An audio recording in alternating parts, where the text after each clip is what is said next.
Buenos días con todos. En esta oportunidad voy a exponer sobre la vivienda popular en la duna. Esta parte vendría a ser la portada del book. Tenemos la carátula, la dedicatoria, el índice, el resumen, la introducción y el planteamiento del problema, que básicamente las ciudades se acentúan en zonas de gran amenaza física.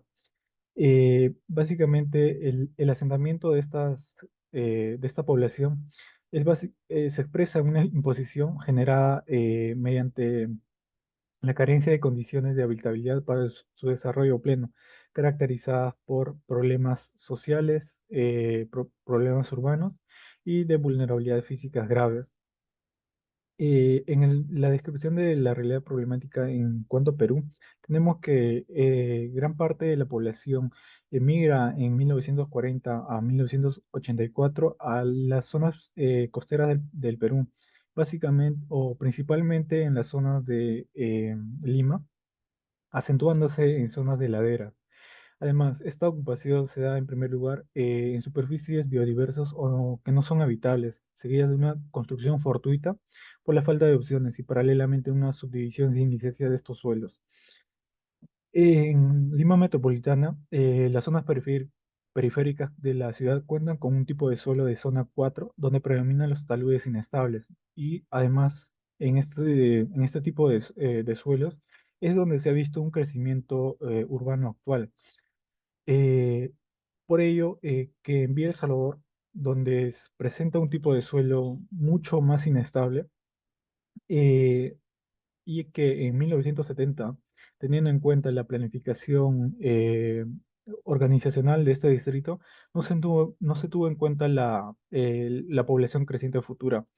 Es por ello que la población se encuentra ubicada en zonas riesgosas, no aptas para la habilitación de la vivienda. Esta problemática sigue evolucionando porque existe el déficit de tierra y vivienda, generando a su vez que la única alternativa de la población sea seguir emigrando a la parte de donde no ha sido,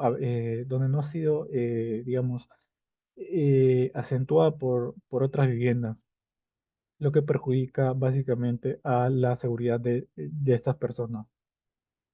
En Lomas de Corvina, eh, se describe como una gran duna que está caracterizada por tener un tipo de suelo que está en conformación, es decir, que no es apta para la construcción de estas viviendas. Eh, Además de ello, INDECI menciona que se debe construir 1 a 2 niveles, preferentemente con materiales livianos. Sin embargo, se ha visto que el proceso evolutivo de estas viviendas se ha dado mediante módulos de vivienda de un nivel con material de cera, módulos de vivienda con materiales de madera y actualmente se dan módulos de vivienda con materiales de concreto armado y bloques de ladrillo. Y no solamente se da un crecimiento horizontal, también se da un crecimiento vertical, perjudicando la estructura y a la propia seguridad de las personas. En cuanto al diagnóstico de necesidades, tenemos que por la falta de control de la construcción, específicamente en las restricciones constructivas, esta investigación pretende analizar y proponer lineamientos arquitectónicos en base a la zona de reglamentación especial, enfocándose en orientar en el desarrollo óptimo de las familias vulnerables y mitigar la vulnerabilidad de la vivienda. Entonces, como pregunta tenemos, ¿qué lineamientos arquitectónicos aplicados en la vivienda popular reducen el riesgo por sismo? ¿Qué factores de la autoconstrucción aumentan la peligrosidad sísmica de las viviendas? ¿Qué aspectos del crecimiento progresivo inciden en la vulnerabilidad sísmica de las viviendas? ¿Qué características de la densidad poblacional de la vivienda aumenta la exposición sísmica? Como objetivo tenemos identificar estos lineamientos arquitectónicos aplicables, especificar los factores de la autoconstrucción que aumentan esta peligrosidad, analizar los aspectos del crecimiento progresivo que inciden en la vulnerabilidad, identificar las características de la densidad poblacional de la vivienda que aumentan esta exposición. Entonces, la vivienda popular resiliente es una tipología propuesta y conceptos a investigar. Tenemos que las causas generan este fenómeno de la autoconstrucción, densidad poblacional de la vivienda y el crecimiento progresivo de esta vivienda.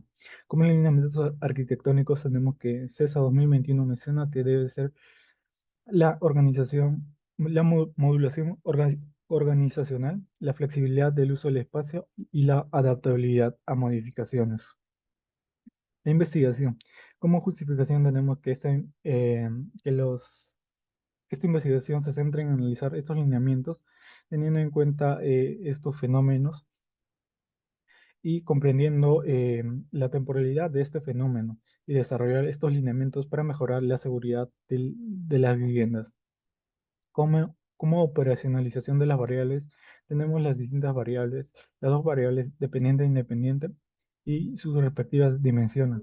Estas van a ser, bueno, contienen estos indicadores, eh, los cuales nos van a ayudar a medir estas variables. Como metodología tenemos que primero se va a registrar y analizar los antecedentes de investigación. Luego se va a hacer un diagnóstico del entorno inmediato y se va a registrar las viviendas vulnerables a través de la observación directa en fichas y se va a hacer un registro y análisis de estos referentes arquitectónicos para conceptualizar la respuesta óptima frente a esta problemática. Luego se van a plantear los lineamientos arquitectónicos para mitigar esta vulnerabilidad y se van a plantear una propuesta arquitectónica viable como respuesta a estos problemas. El estado de la cuestión. Tenemos los antecedentes y el marco teórico. Tenemos un mapa conceptual sobre la vulnerabilidad en el que Ochoa y Guzmán mencionan que se expresa básicamente un riesgo ambiental, un entorno inmediato y una vivienda popular, que son básicamente que una conlleva a la otra, es decir, que el riesgo ambiental es básicamente la parte contextual, la vivienda popular es la parte específica. La vivienda popular en zonas de riesgo, se ha investigado tres tipos de artículos en el que eh, mencionan la problemática y cómo han abordado esta metodología para la investigación. Luego tenemos la vivienda popular, es decir, se ha conceptualizado mediante estos diferentes tipos de autores y mencionan que, bueno, básicamente por la agrupación, la vivienda popular se concibe por la agrupación familiar y que con el tiempo se van densificando con condiciones graves de habitabilidad, generando un crecimiento progresivo de la vivienda en búsqueda de espacios propios que conllevan una autogestión de la autoconstrucción, ya sea vertical o horizontalmente. Bueno, aquí tenemos algunas expresiones gráficas sobre los fenómenos suscitados y registros fotográficos de la zona de estudio.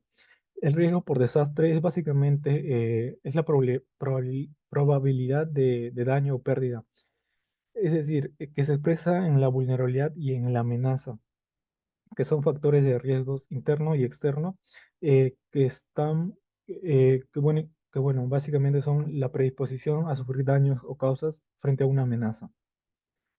Aquí tenemos algunas expresiones de estos fenómenos y fotografías del lugar. Se han encontrado puntos de control, bueno, que básicamente son análisis ya de la zona de estudio. Tenemos el Reglamento Nacional de Edificaciones y, bueno, tenemos los referentes arquitectónicos y en esta parte de los resultados vamos a mencionar sobre estos tres referentes que básicamente presentan en la casa de núcleo se ha encontrado que esta modulación de los espacios frente a la problemática de las viviendas con espacios reducidos y a su desarrollo continuo, ¿no? de las propias familias, eh, genera o bueno, responde a una realidad emergente de la periferia de la ciudad. Bueno, y la propia configuración permite una conexión entre todos los ambientes y la ubicación de estos módulos permite un crecimiento progresivo. En la vivienda temporal, este prototipo con materiales livianos permite un adecuado vínculo con áreas expuestas a peligros.